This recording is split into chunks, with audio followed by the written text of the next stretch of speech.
In the morning when I'm driving, I really come alive when I listen to my Ronnie, I listen to my Ronnie Q.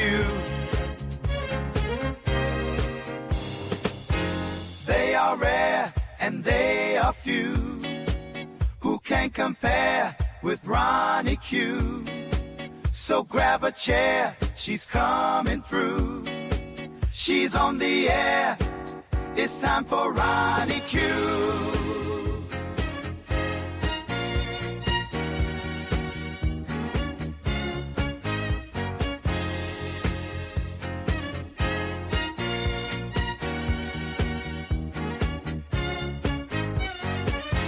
They are rare and they are few who can compare with Ronnie Q. So grab a chair, she's coming through. She's on the air, it's time for Ronnie Q. Ronnie Q. It's time for Ronnie Q. Ronnie Q. It's time for Ronnie. In the morning while I'm driving, Ronnie, I really come alive when it's time for Ronnie. I listen to my Ronnie. Ronnie. I listen to my Ronnie. It's time for Ronnie Q.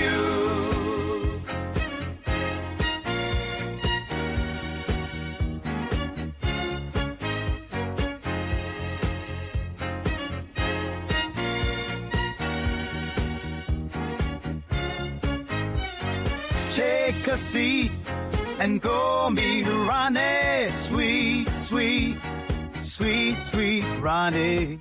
No day complete without my Ronnie. She can't be beat. Sweet, sweet Ronnie.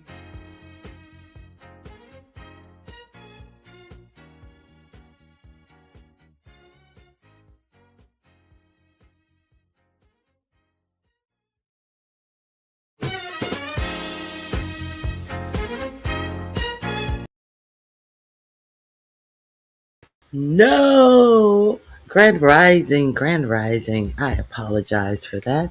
Thank you guys for being here. Here we are, the last week of 2025. Didn't 2025 just barrel through here? So much happened in such a short year. This year just sped through for me personally, and a whole lot of stuff happened. But I wouldn't say it was all good stuff. I would just say a whole lot of stuff happened. Um, Very Carrie, thank you for being here. It is good to see you. Guess who I saw this weekend? Very Carrie. I saw Choreo Lover. Yes, I saw Choreo Lover. Oh, no. What is she bargaining for? Here she comes. Hey, mama. Hey, boo boo. Okay, excuse me. Yeah, so I saw Choreo Lover uh, in the chat uh, here and there. Yes, she is back.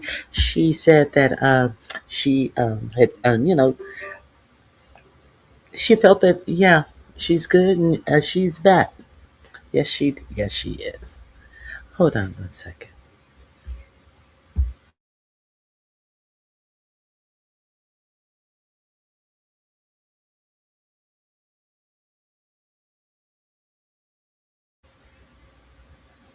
Let me play something in the interim.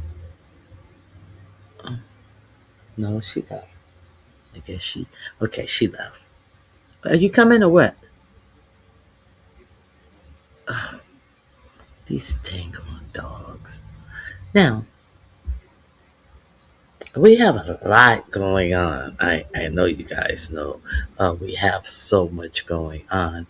Let me get to some things Do I want to go back down memory lane? Let me sing like Minnie Riperton. Y'all want to hear me? Ooh, ooh, ooh, ooh, ooh, ooh, ooh. I don't want to go. Da, da, da, da, da. Faster than the speed of sound. Back down memory lane. Oh, okay. I better not try that. I, I am not known to be a good singer, if you've noticed. But understand, you can't tell me something I already know. So where have we been to here? Uh, 45, 47 been tricking off with Vladimir. A whole lot of whoring around. I wonder what Vladimir has on 45, 47. I do believe that he has some blackmail worthy material on 45, 47. Uh, Now, 45, 47 cut healthcare. He cut food stamps. He also turned off food stamps during the government shutdown. And as of next week, up to 25 million people are expected to lose their health care. However, don't be dismayed. He has said that he is going to present a grand ballroom on the scale of what? On the scale of the ballroom that is in St. Petersburg, Russia. He showed you renderings of the grand ballroom that he's building for the elite in the United States. So, if you're hungry, chew on that. He said, let you eat cake, however, while he sits in his ballroom. What else happened? Uh, that happens all the time with Marco Rubio. Um, let's not forget, he says he's going to build some tunnels. He's going to build these tunnels, and he's going to call them Trump tunnels or something like that. Uh, and they will put the tunnels in Paris to shame. These arches, as it were. So, where did he get this idea from? Who was the last authoritarian figure who had the idea of putting arches up? And he also showed a rendering to his people to impress upon them how important he was. He was going to build arches as well, but you know, old Dirt here, he just had a couple of little small uh, what do you call that? Lego style replicas of his arches. So, what else happened? The rich have gotten richer. Uh, the rich have gotten richer. The United States has gotten more isolated from all our friends. Um, Basically, 45, 47, thinks that he is the grand dictator of the United States. And how can we forget the waste, fraud, and abuse lie? The waste, fraud, and abuse, but billionaires in 45, 47 family is getting so much richer off of the United States money, off of the treasury, off of contracts, off of government welfare. You know, that government welfare that they speak so badly about, that they frown upon all the time. Our government is paying a whole lot of government welfare. So what else? What else do I have for you? How can we forget this billionaire who came into office with the president to do this, cut waste, fraud, and abuse? What did he do? He cut jobs. People lost their jobs, which means they have probably lost a lot of things. Their health care, because jobs are connected with health care in the United States. Over 300,000 people, black women. Now, What does it matter to black people? If you're a black person, they're estimating that there has been over 1 million job losses. Not no no is that no 1 million job losses in total. I believe that is. Now let me play this for you. I gotta find it first because I definitely want you to have this information. Um, while unemployment is up 4 point something, uh, it is up 8.3 for black people. 8.7 for black women, and I believe 8.8 here. I don't have to muddle up the facts. Let me play this for you, so I don't have to muddle up the facts. I found what I was looking for. I think it's 8.7 for black men and 8.6 for black women.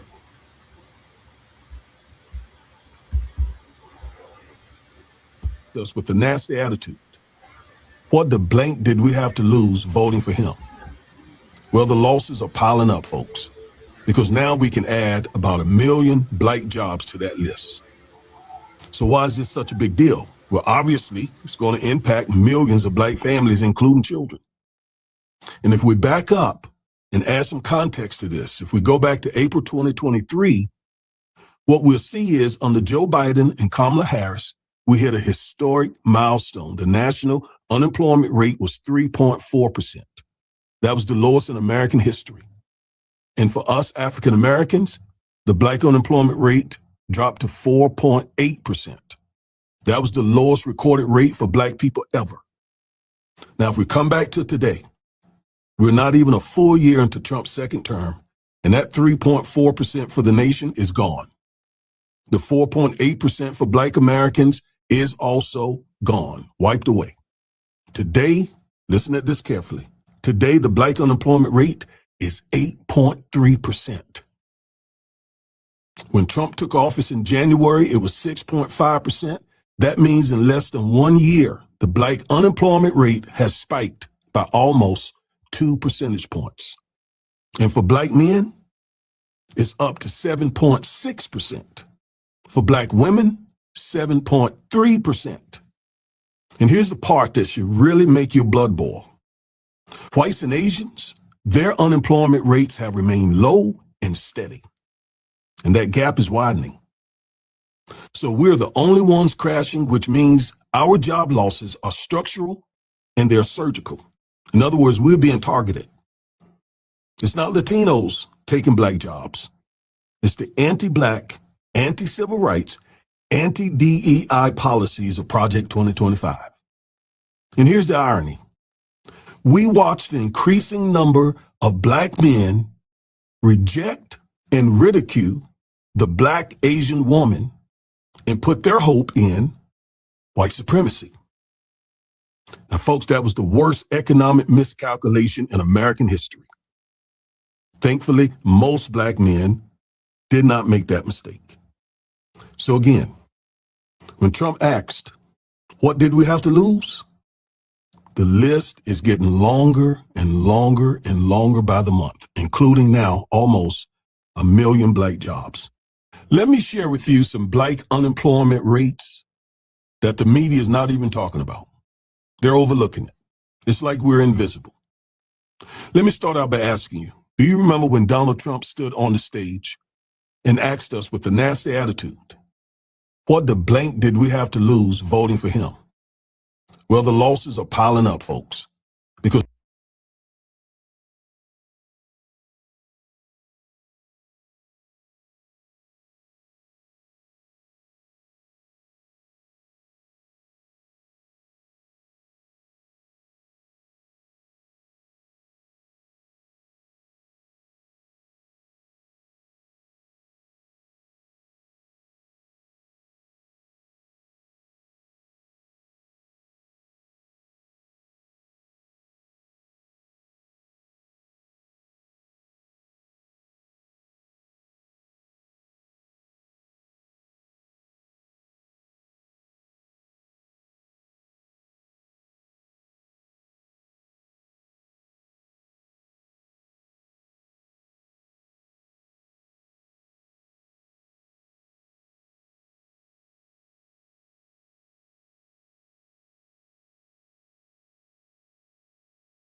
How long has my mic been muted?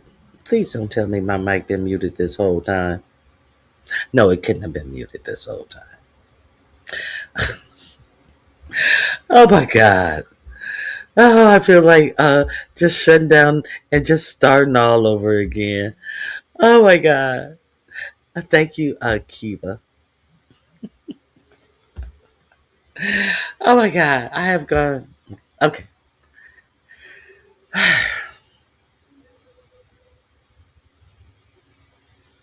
Hold on. Let me get my thoughts together. Okay, I'm back. Okay. So, thank you, Kiva. Uh, I was wondering why you were waving. I was like, I spoke already. Okay.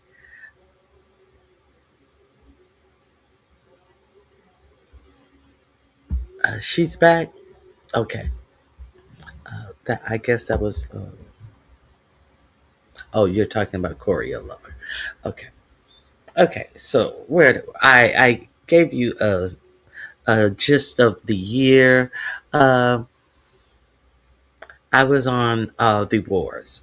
Let's start from where we are. Uh, Will the rest of the world get sick of Trump and strike the U.S. back? We have been striking Somalia since his first month in office. A lot of people did not realize this. I reported on this. These strikes that he was striking in the mountain regions of Somalia. We have been striking in Yemen, and then we just quit striking all of the sudden. You notice how all of a sudden we quit striking in Yemen. All of that was behind Israel. We also have been striking in Venezuela, and then we took our asses over to Iran after Israel struck Iran, and we then strike Iran. Why does it seem like your president is being told what to do or else? Now, Netanyahu is supposed to be visiting 4547 at Mar-a-Lago. The day after Zelensky has visited Mar-a-Lago. So when Zelensky came to Mar-a-Lago, he had no hesitations to meet Zelensky, to take him to that dank ballroom where he had procured all of the secrets. Oh, M. Renee, it's been a while. Happy New Year's. All of the secrets, the United States secrets. It is always good to see you, M. Renee. So, um, he had no one from his cabinet meet Zelensky. Marco Rubio didn't go meet him. No one from the cabinet. I think the ambassador for Ukraine was the one who greeted Zelensky. Now,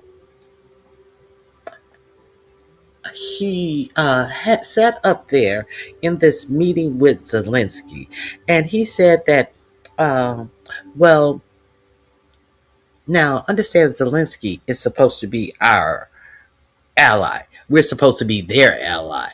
Russia is the invading force of a sovereign nation. You know, you Now, isn't it funny that they always want to talk about the culture? It's black culture, that stuff that they steal everything they can from, and then try to act as if they're disgusted by our culture. But uh, when you ask them what is their culture, they can't say anything particular about their own culture. Well, let's get particular about their own culture, because we see these two white nations over there with one nation being invaded. That is their culture. That is white culture. To trounce on another sovereign nation and try to steal their land. We know that that is their culture, but they try to make you feel bad about your culture when you can't keep anything in your culture because they're so busy stealing it and trying to regenderify it and to try to pretend like they created it. See, that's why people, I want you to understand, it's like your melanin. I, they admire everything about you down to your toenails, everything. Your whole culture is what they want so badly. You know, nothing nothing on this earth is new. These are old tactics, and I really cannot stand the fact that so many people fall into these old tactics. I hate that people treat themselves less than among certain people. I hate that people fall into these old tactics. I hate that people don't have enough within them to teach these young people coming up. But if you look around, they don't have it within themselves. So, can you imagine how some of these children are being raised? What some of these children think about themselves? Why do you think that they are trying to erase Black history? Because you cannot have any pride if you don't think you're somebody. You cannot have any pride if you think you came from a bunch of losers. They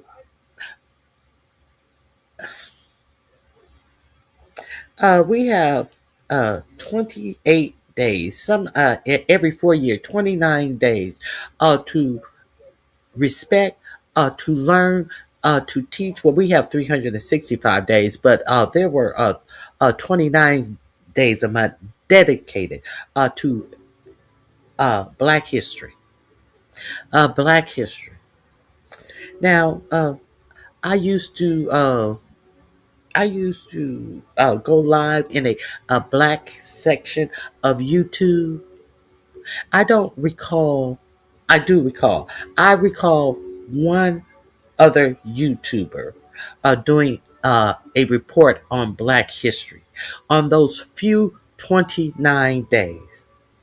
I saw a lot of Black people trying to give out people's personal information. I saw a lot of talking about special needs children. It's I am not even surprised at people trying to victimize you about a death of a relative as if they were the one who took their lives. All of this pride in talking dumb stuff. But I hear no talk of uh, expanding our history to know that we are not the scum that is being represented in portions of YouTube where anybody can come and see you wallowing in ignorance. I don't see that too much. I see a whole lot of pride in bullshit. But I don't see a whole lot of pride in letting others know and your children know who you are and what you come from and what you have contributed to American society. And we're not talking about fashion. We're not talking about music. We're not talking about dancing. We're not talking about any anything in entertainment. We're talking about things in engineering that no one wants to let you know that you've created. We're talking about important things that you use to this day. So, hey, the Bushes.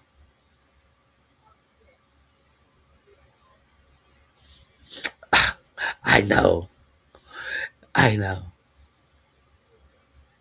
So, to be quite now, now we have a dummy in here. Hi, racist. How can a Black person be racist? What can a Black person prevent another race of people from attaining? I'll wait. See, to be a racist, you have to have power to prevent another race of people. Like the redlining that went on, like the slavery that went on, like the Jim Crow that went on. See, that's racism.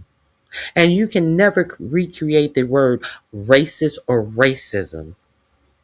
You guys try to be victims of racism, just like the EEOC has come out with a notice about the poor white man who has been discriminated on his job to file a claim with EEOC, and we will give you a job since we have fired all of these black women, black men from jobs behind the DEI policy that we want to come and tell you that was racist, that they would have an opportunity to finally get the jobs that they were qualified for.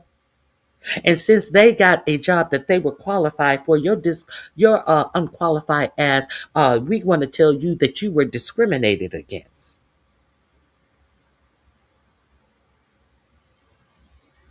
Okay. Hey, Kimberly Black, Grand Rising. It is good to see you. Okay, so where was I? The war in Ukraine. Now, even Zelensky had to just nod his head when he was listening at this at 4547. Tell him now. Zelensky has always said that he was open for a ceasefire, but there had to be some conditions. You had to show me that Vladimir Putin was really serious about this ceasefire. And Vladimir Putin gave nothing. All of this time in this negotiation, he gave nothing. At this time, right now, Ukraine is being pummeled in Kyiv, everywhere, by Russia's missiles. They're being pummeled by missiles, and they usually are being pummeled by missiles whenever Zelensky come to the United States, to show you how unserious Vladimir Putin is. But 4547 wants to stand up in a press conference yesterday and tell Zelensky that Russia wants the best for them. A reporter asked him a question: do you think that Russia will help Ukraine rebuild? And let me show you what he said. And the way Zelensky's eyes rolled in his head, he was like, yeah. He said he wants the best. I believe that Vladimir wants the best for Ukraine. And when this is all over, he's going to give him energy, and he's gonna sell him energy at a low price. So you mean to tell me that he will be taking the land where they were getting their energy from, and then they will have to pay Putin to get their energy? Is that what you're saying? I think that's what he's saying. I really think that's what he's saying. Let's see the look on. Let's see the look on.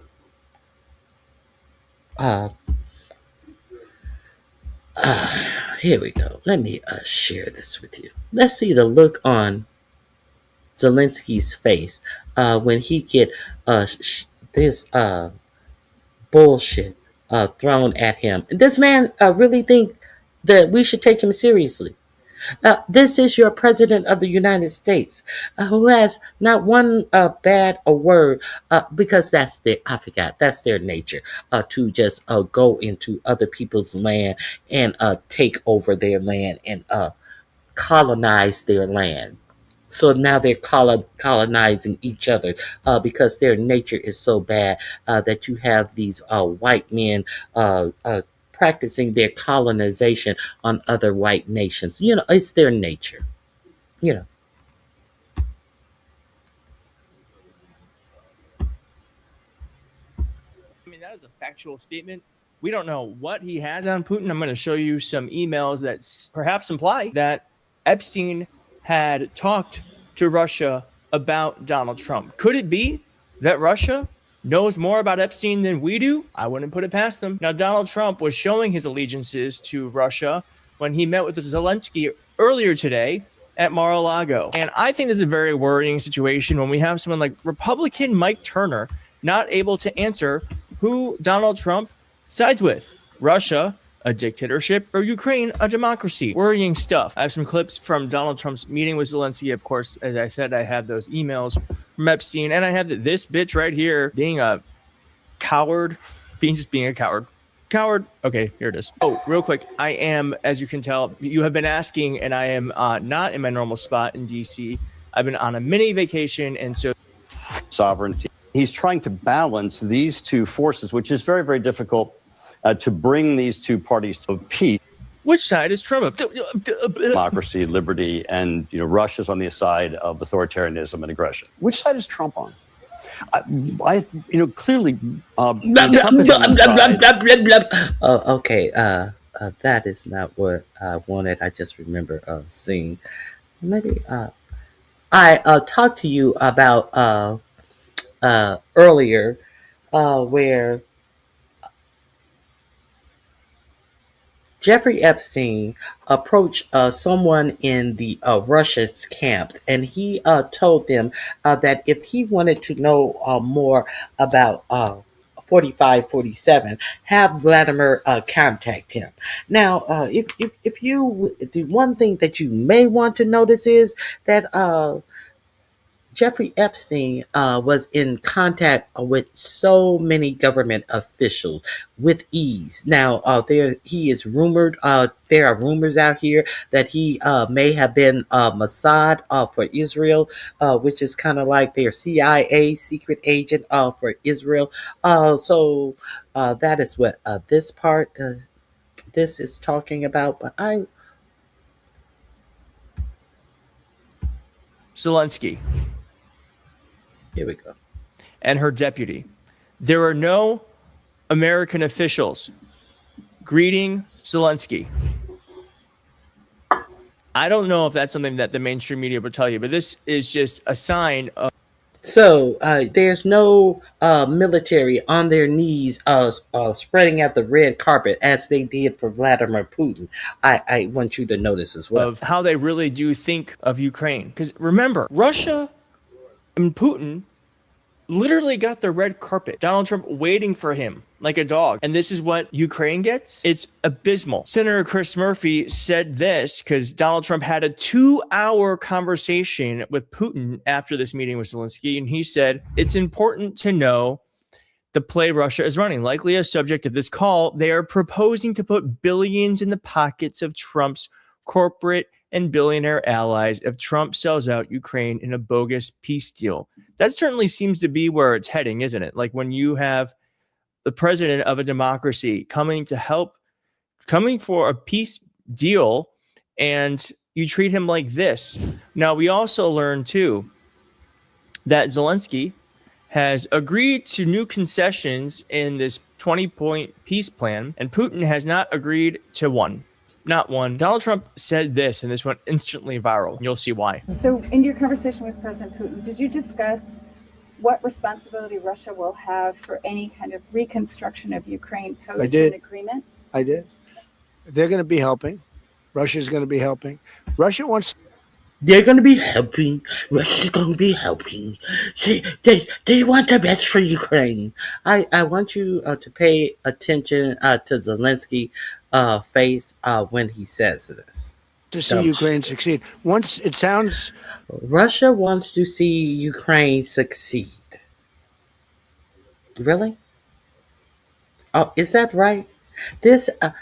do you think that this is a sane man that is coming before the press who said Russia wants to see Ukraine succeed when Russia is in a war with Ukraine? So what are you saying? Russia wants to see Ukraine win the war? What the fuck are you saying? So he think that whatever he says, it doesn't matter what he says. You have to buy it. Where do they make people like this? Don't even try to make sense out of the nonsense that's going on. Just because I say it and I put my hand up and I figure around and I give you certain body language, you must believe it. Let's continue. A little strange, but I was explaining to the president, see, they're going to be helping.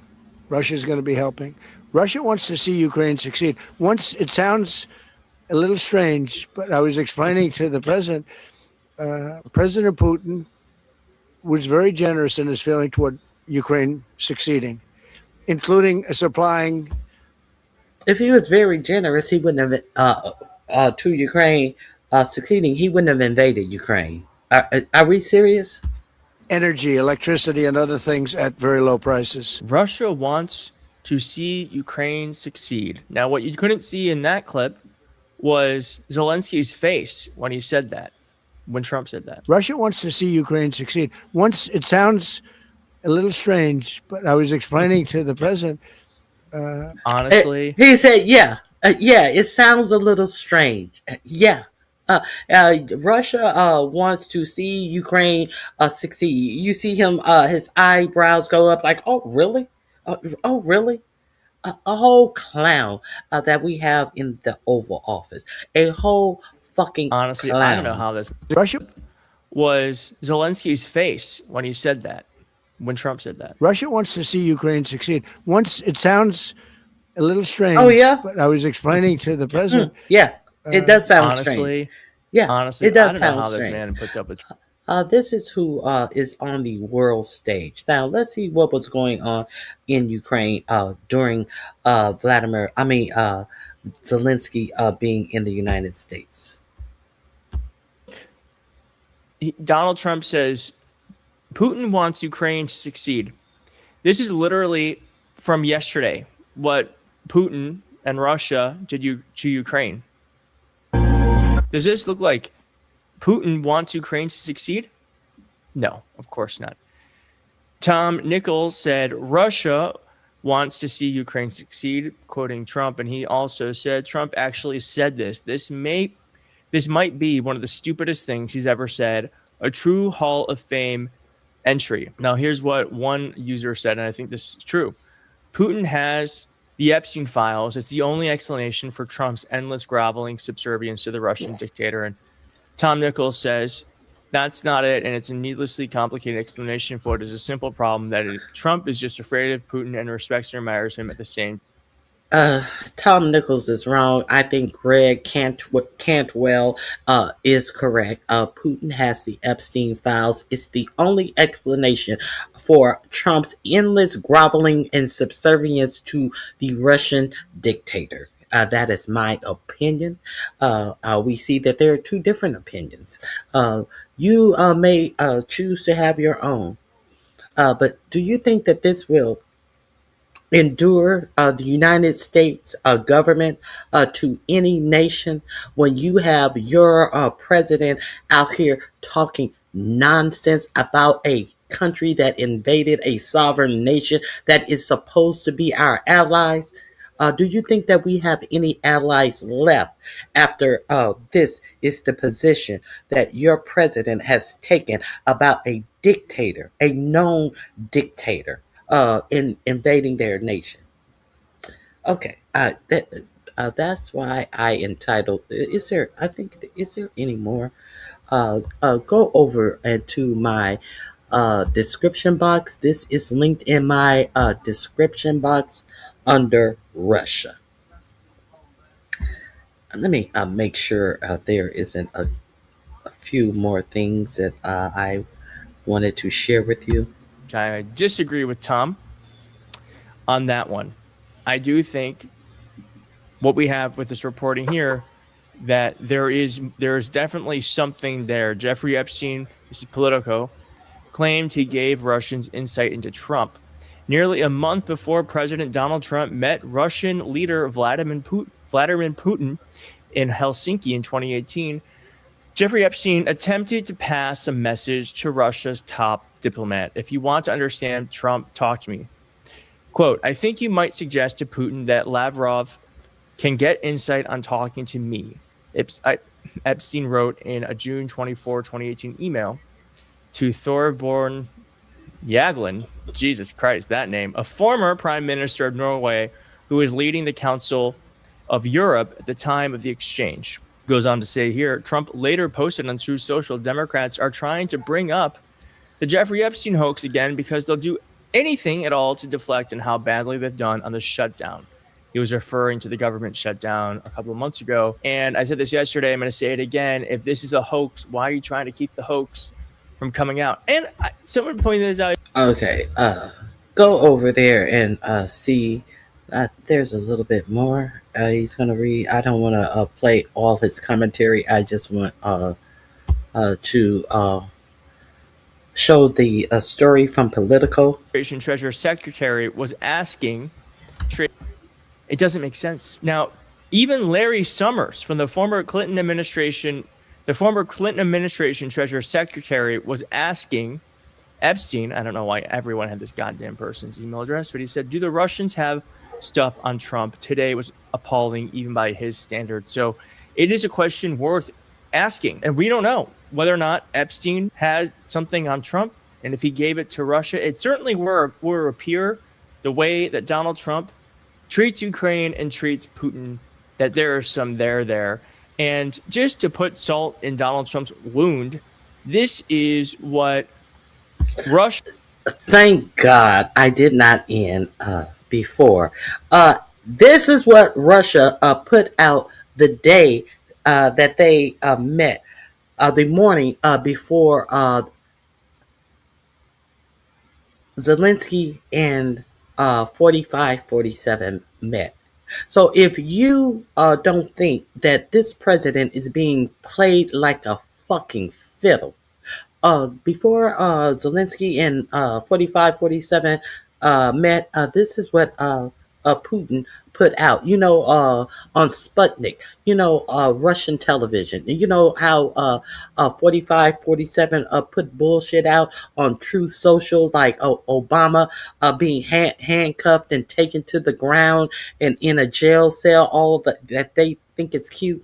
This is what Russia thought it would be cute to put out, not on their personal social media account, but on all of Russian TV.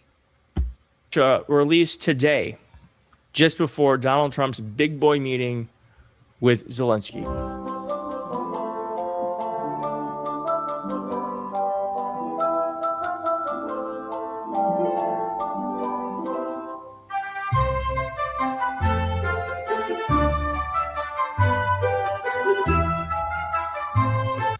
Now, China, Russia, and India, all parts of BRICS. You see the American dollar went crashing and was destroyed, if you don't know what that means. Let's continue.